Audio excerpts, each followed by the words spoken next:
de Enrique Peña Nieto.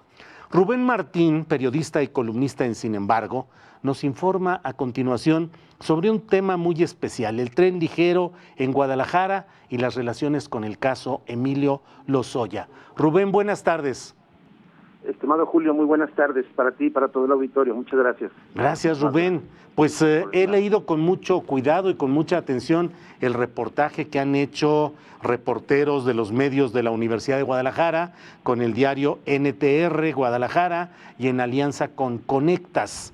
El tren de los favoritos de Peña Nieto se llama este reportaje. ¿De qué se trata, Rubén Martín?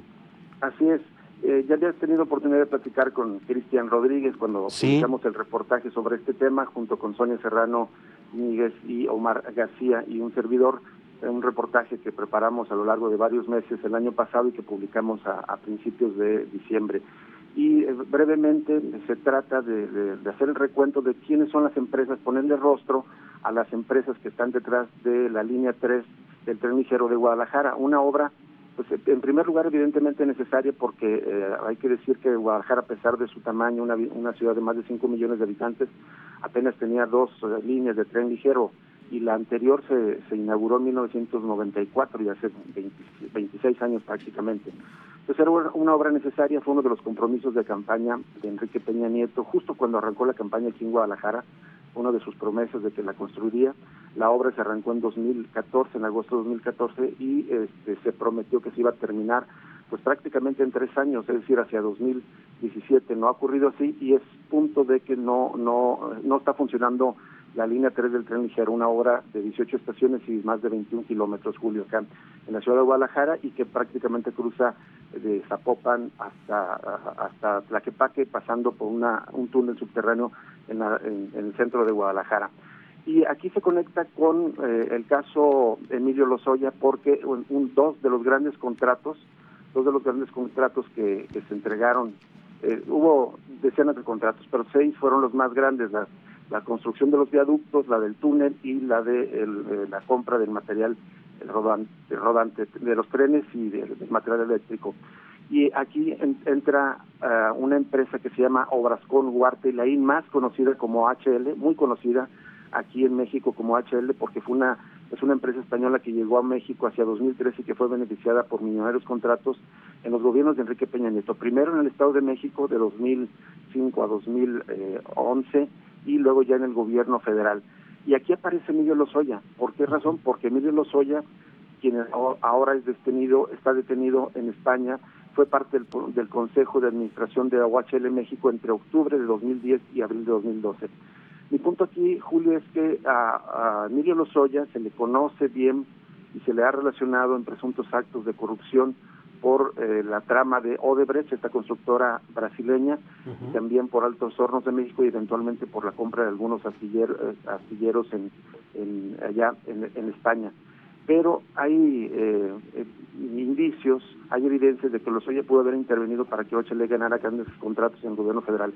De por sí, OHL fue una empresa muy beneficiada con los grandes contratos, como ya se ha reportado, se ha denunciado, entre otros, por el abogado Paulo Díaz Gargari. Por ejemplo, solamente en 2017 reportaba en bolsa una inversión de 72.700 millones de pesos en sus concesiones carreteras y en el aeropuerto internacional de Toluca. Pero además, apenas en los primeros años, en el primer año de la presidencia de Peña Nieto en 2013, consiguió HL contratos con petróleos mexicanos por 41.500 millones de pesos. Y hay que recordar que ya en ese momento Emilio Lozoya era el director de Pemex. En este caso concreto de los contratos de petróleos mexicanos no hay algún señalamiento de que pudiera haber intervenido. Pero si tienes a un personaje como Emilio Lozoya, que apenas unos años antes fue empleado de esta empresa, y una vez que llega a la dirección de Petróleos Mexicanos, esta empresa gana grandes contratos, por lo menos es un dato que debería investigarse en el actual curso de indagatorias que está haciendo la Fiscalía General de la República. Pero en el caso concreto de OHL, sí hay indicios de que Emilio Lozoya pudo haber intervenido. Hay un caso muy específico que es una llamada de José Andrés de Oteiza, anterior secretario en el gobierno del expresidente José López Portillo y que después se convirtió en el presidente de OHL México. José Andrés de Oteiza le hizo una llamada el 31 de marzo de 2015 a Jesús Campo, que era director técnico de OHL México en ese momento. Y en esa llamada, muy específicamente, de Oteiza aseguró que gracias a solicitarle una gestión a Emilio Lozoya, entonces director de Petróleos Mexicanos, ante Enrique Ochoa Reza, entonces director de la Comisión Federal de Electricidad, OHL ganó la licitación para construir una planta de ciclo combinado, una central de ciclo combinado en M1 en Sonora. Este contrato fue por 7.878 millones de pesos. Y ahí específicamente el expresidente de OHL México, José Andrés de Oteiza, sí aseguró que intervino Emilio Lozoya para que se diera este contrato. Entonces, lo que nosotros pusimos en el reportaje sobre la línea 3 es que también habría por lo menos sospechas con esos antecedentes de que algunos contratos de OHL pudieron haberse inclinado la balanza a favor de esta empresa, no tanto por su solvencia técnica, sino por sus relaciones políticas. En el caso de la línea 3 del tren ligero, OHL, a través de su filial constructora de proyectos viales de México, ganó dos de los grandes contratos para esta obra. El primero es Viaducto 1, que es la construcción de las estaciones elevadas entre Guadalajara y Tlaquepaque por 3.200 millones de pesos, y también para vender los trenes y el sistema necesarios para su operación, esto en alianza con la filial de la empresa francesa Alstom por 7.714 millones de pesos, que por cierto es el contrato más valioso. Pero uno de los detalles es que estos contratos, al menos aquí en Guadalajara, Julio, pues tuvieron sobrecostos de más de 1.500 millones de pesos. El contrato del Viaducto 1 aumentó, de hecho, 62% para una suma de 1.250 millones de pesos, lo que lo convierte en el contrato que tuvo más aumento en esta obra acá en la zona metropolitana de Guadalajara. Híjole. Entonces, lo que decimos es que si bien Emilio Lozoya conoce sus relaciones por Odebrecht, por Altos Hornos de México y otra empresa, nos parece que la Fiscalía debería de indagar al menos estas pistas que lo conducen a OHL México, Obras-Con Huarte y Laín, una empresa que además ha sido investigada en España por confirmar que pagó sobornos para obtener contratos, una empresa cuyo presidente Villarmir presumía de tener buenas relaciones incluso con el presidente Peña Nieto, y en otra llamada, por ejemplo, José Andrés de Oteiza presumía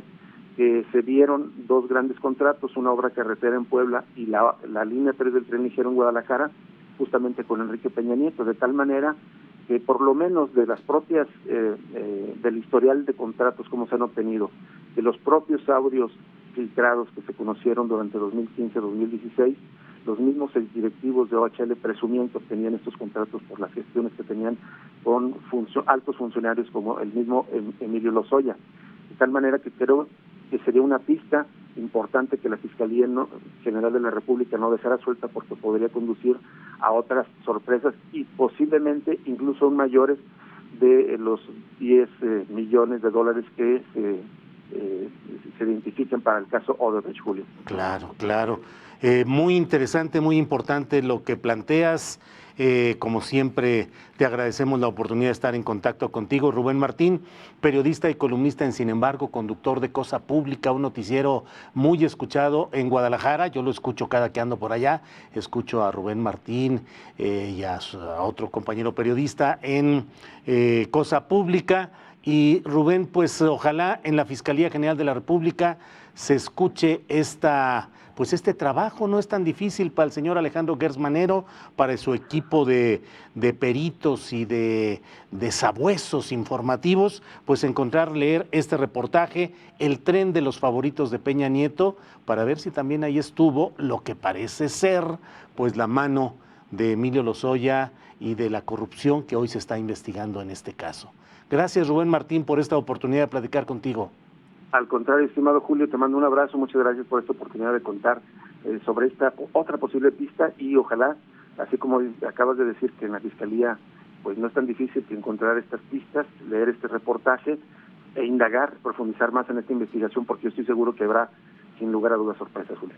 Rubén, gracias y seguiremos en contacto. Gracias, Rubén. Te lo agradezco, muy buenas tardes. Hasta luego. Y al auditorio también, gracias. Gracias. Vamos a hacer una pausa y volvemos con